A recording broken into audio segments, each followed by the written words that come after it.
दोस्तों नमस्कार, मैं सुनील गोस्वामी एडवोकेट एक बार फिर से आप सभी साथियों का स्वागत करता हूं। आज एक ऐसे मामले के ऊपर हम लोग चर्चा करेंगे जो ऑनरेबल सुप्रीम कोर्ट का एक फैसला है। टाइटल मतलब क्या लिखूं, इसके बारे में क्या कहें, कई बार जो है ना बड़ा मुश्किल हो जाता है किसी फैसले को पढ़ने के बाद उसको डिस्क्राइब करना। बहुत ही कमाल का ये केस है, या यूँ कहिए कि जुडिशरी के बारे में ये केस है। एक बच्चा जो कि मौत के मुंह से निकल के आया, एक बच्चा जिसको न्याय मिलने में 25 साल की कैद काटनी उसको पड़ गई। 25 साल की कैद काटने के बाद उसको पता लगता है कि इसको तो बहुत थोड़ी सी या छोटी मोटी वार्निंग या सजा देके ही छोड़ा जा सकता था। मामला बहुत गंभीर है। मामला क्या है कि एक मर्डर हुआ 15/11/1994 को। 15/11/1994 को एक मर्डर हुआ 1994 के अंदर, और उस मर्डर के अंदर एक अक्यूज बनाया गया ओम प्रकाश इजराइल उर्फ राजू दास, जो है ना मुलजिम उसके अंदर हुआ। मामला चला ट्रायल कोर्ट के अंदर।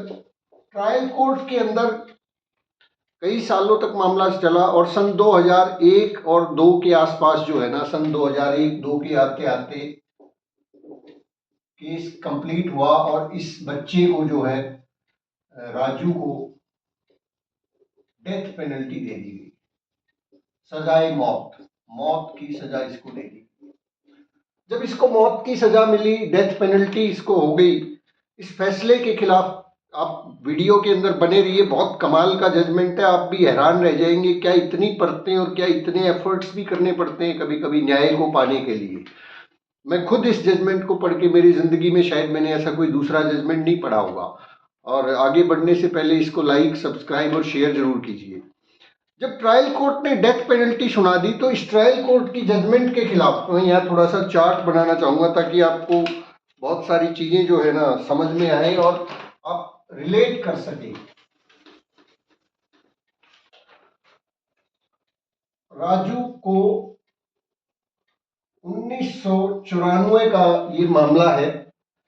2002 के अंदर ट्रायल कोर्ट ने सजाए मौत। इसके बाद मामला हाई कोर्ट में गया, वहां पे भी सेम डिसीजन सजाए मौत उसको जो है ना उसकी बरकरार रख दी गई। हाई कोर्ट में इसने प्ली ली कि मैं जो है ऑफेंस के टाइम पे 17 साल की उम्र का था। इसके बाद मामला सुप्रीम कोर्ट में गया। सुप्रीम कोर्ट में भी ये अपील इसकी डिसमिस हो गई, और जो है ना मामला वहां पे खत्म नहीं हुआ। आप हैरान रह जाएंगे, मैं इसको पढ़ के बड़ा हैरान था। वहां सुप्रीम कोर्ट के अंदर फिर एक रिव्यू पिटीशन डाली गई, रिव्यू पिटीशन, वो भी डिसमिस हो गई। रिव्यू पिटीशन के अंदर भी उसका मामला डिसमिस कर दिया गया। रिव्यू पिटीशन के बाद गवर्नर ऑफ उत्तराखंड के पास मर्सी पिटीशन डाली गई। मर्सी पिटीशन वो भी डिसमिस हो गई। मर्सी पिटीशन के डालने के बाद फिर से एक कोशिश की गई सुप्रीम कोर्ट के अंदर, एक रिट पिटीशन फाइल की गई, रिट पिटीशन, और वो भी डिसमिस कर दी गई, वो भी डिसमिस हो गई। रिट पिटीशन डिसमिस इसलिए कर दी गई, सुप्रीम कोर्ट ने कहा कि इसके अंदर जो है क्यूरेटिव पिटीशन डालनी चाहिए थी, क्यूरेटिव। तो सुप्रीम कोर्ट में फिर से क्यूरेटिव पिटीशन डाली गई, और वो क्यूरेटिव पिटीशन के अंदर school certificate, date of birth पेश किया गया। स्कूल सर्टिफिकेट का डेट ऑफ बर्थ का प्रूफ पेश किया गया, और स्टेट ने उसका रिप्लाई दिया। इस क्यूरेटिव पिटीशन का स्टेट ने रिप्लाई दिया कि इसकी जो उम्र है वो 14 साल थी जिस दिन ये अपराध हुआ था। लेकिन सन 2006 के अंदर ये क्यूरेटिव पिटीशन भी डिसमिस कर दी गई। डिसमिसल के बाद सन 2007 में, हम थोड़ा सा यहां आ जाते हैं अब, 2007 में राष्ट्रपति को मर्सी पिटीशन लगाई गई। राष्ट्रपति ने इसकी डेथ पेनल्टी को लाइफ इम्प्रिजनमेंट में कन्वर्ट कर दिया गया। लेकिन एक कंडीशन लगा दी, राष्ट्रपति ने क्या किया, डेथ टू लाइफ, और कंडीशन लगा दी कि 60 साल की उम्र तक इसको रिहा नहीं किया जाएगा। 60 साल की उम्र तक। अपराध कब हुआ था, जब वो 14 साल की उम्र का था। और उसके बाद कंडीशन ये लग गई, सन 2005 में राष्ट्रपति ने जो है ना 2007 में क्या किया, लाइफ में कन्वर्ट कर दिया, लेकिन 60 साल तक उसको रिहा नहीं किया जाएगा, ये कंडीशन लगा दी।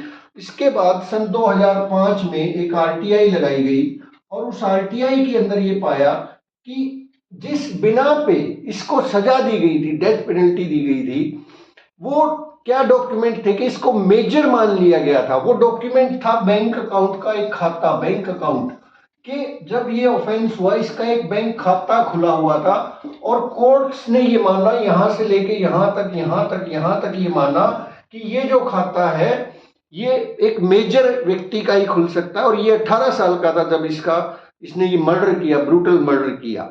लेकिन 2005 में एक आरटीआई से ये पता लगा कि जो बैंक है उसने ये बताया कि खाता तो 10 साल वाले का भी खुल सकता है, जिसकी एज 10 साल है, इंडिपेंडेंट खुल सकता है, बस उसको चेक बुक और ये वो चीजें नहीं मिलेंगी।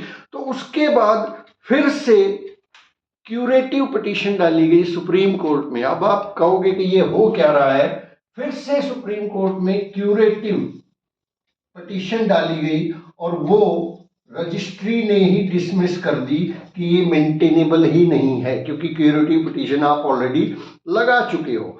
इसके बाद साहब उन्होंने हाई कोर्ट के अंदर, फिर से हाई कोर्ट के अंदर, अब मैं यहां आ जाता हूं, हाई कोर्ट के अंदर रिट पिटीशन फाइल की। प्रेसिडेंट के ऑर्डर को चैलेंज किया गया। प्रेसिडेंट के ऑर्डर को चैलेंज करते हुए हाई कोर्ट के अंदर रिट पिटीशन फाइल की गई, और हाई कोर्ट ने फिर से इसकी ये रिट पिटीशन जो है डिसमिस कर दी। हाई कोर्ट से जब ये डिसमिस हो गई, तो फिर से इस ऑर्डर को, जो प्रेसिडेंट ऑर्डर को चैलेंज किया गया था, उसको चैलेंज करने के लिए सुप्रीम कोर्ट का दरवाजा खटखटाया गया। सुप्रीम कोर्ट के अंदर फिर से ये मामला चला, और सुप्रीम कोर्ट ने इस केस का जो जजमेंट है, मैं आपको बता देता हूँ, ये जजमेंट है क्रिमिनल अपील नंबर 4229 ऑफ 2024, और इसका फैसला 8 जनवरी 2025 का, ये बहुत लेटेस्ट फैसला है। अभी लेटेस्ट क्या, कल का ही फैसला है। इस फैसले के अंदर ये जो है जजमेंट, MM सुंदरेश जस्टिस जो है ना, उनकी ये जजमेंट है, और अरविंद कुमार जी की ये जजमेंट है।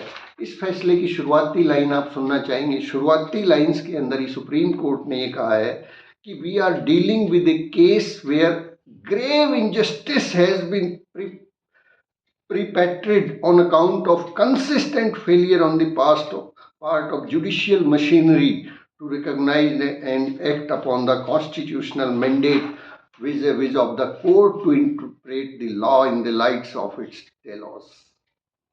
एक बच्चा जिसकी उम्र महज 14 साल थी, जो कि रिकॉर्ड से साबित होता था, जो कि स्टेट के रिप्लाई से साबित होता था, लेकिन उसको कहीं पे किसी भी स्टेज के ऊपर न्याय नहीं मिला। अब देखिए कितनी जगह पे ये केस चला। पहली बार ट्रायल कोर्ट 1, फिर हाई कोर्ट 2, फिर सुप्रीम कोर्ट 3, फिर रिव्यू पिटीशन 4, फिर इसके बाद गवर्नर के पास 5, फिर सुप्रीम कोर्ट के अंदर रिट पिटीशन 6, रिट पिटीशन खारिज होगी। 7वीं बार क्यूरेटिव पिटीशन के बाद जो है ना, इसके बाद राष्ट्रपति के पास पहुंचा 7, उसके बाद राष्ट्रपति के बाद फिर हाई कोर्ट गए 8वीं बार, और 9वीं बार फिर से सुप्रीम कोर्ट पहुंचे। मतलब कितने सालों तक, 25 सालों तक एक बच्चे को न्याय का इंतजार करना पड़ा। और यहाँ पे सुप्रीम कोर्ट ने जो है ना 2015 का जो जुवेनाइल जस्टिस एक्ट है, उसका हवाला देते हुए ये बताया कि इस प्ली को कभी भी रेज किया जा सकता है। इस प्ली को, जो जुवेनाइल जस्टिस की जो प्ली है, इसके अंदर मैं आपको थोड़ा सा पढ़ के सुना देता हूँ। सुप्रीम कोर्ट ने जो वहाँ पे आर्ग्यूमेंट हुई है, उस आर्ग्यूमेंट के अंदर, during the course of hearing,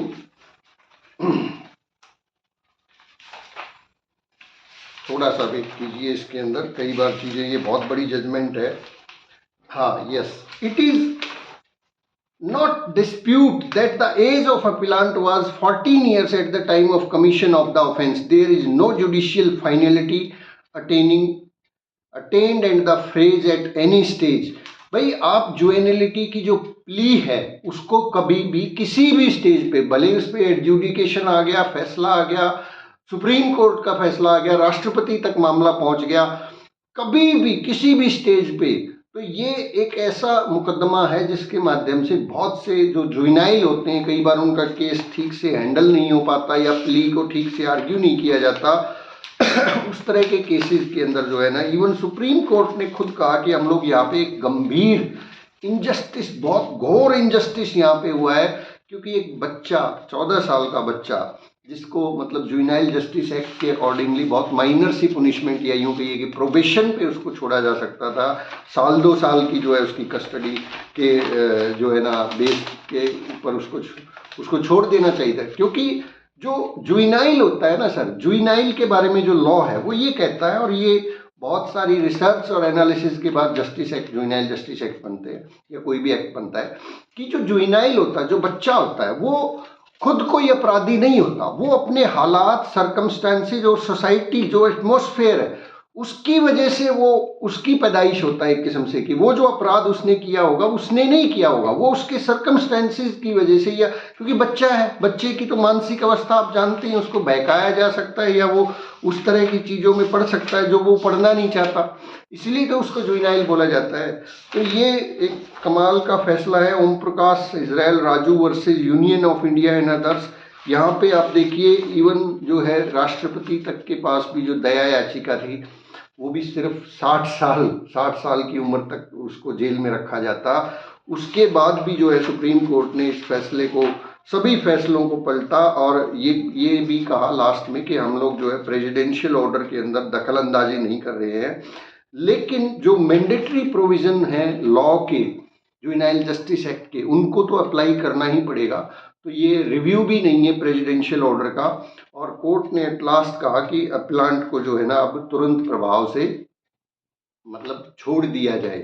सजा बरकरार रहेगी क्योंकि अपराध तो साबित होता था, लेकिन जुवेनाइल जस्टिस एक्ट के अकॉर्डिंग उसको फांसी या 25 साल की सज़ा नहीं दी जा सकती। तो साथियों, इस तरह के मामले भी होते हैं कि एक बच्चे को 25 साल जेल में बिताने के बाद उसका फैसला होता है, इतने सारे एफर्ट्स करने के बाद फैसला होता है। तो वो कई बार वो कोटेशन होती है कि भाई भगवान के घर देर है अंधेर नहीं है, न्याय मिलने में समय लग जाता है। यहाँ तो कुछ ज़्यादा ही समय लग गया। तो आप लोगों की क्या राय है कमेंट बॉक्स में लिख के ज़रूर बताइएगा। और आज का वीडियो हम लोग यहीं पे समाप्त करते हैं। लास्ट में रिक्वेस्ट करूँगा कि बातचीत अच्छी लगती है तो लाइक, सब्सक्राइब और शेयर ज़रूर करें। थैंक यू वेरी मच, बहुत बहुत शुक्रिया।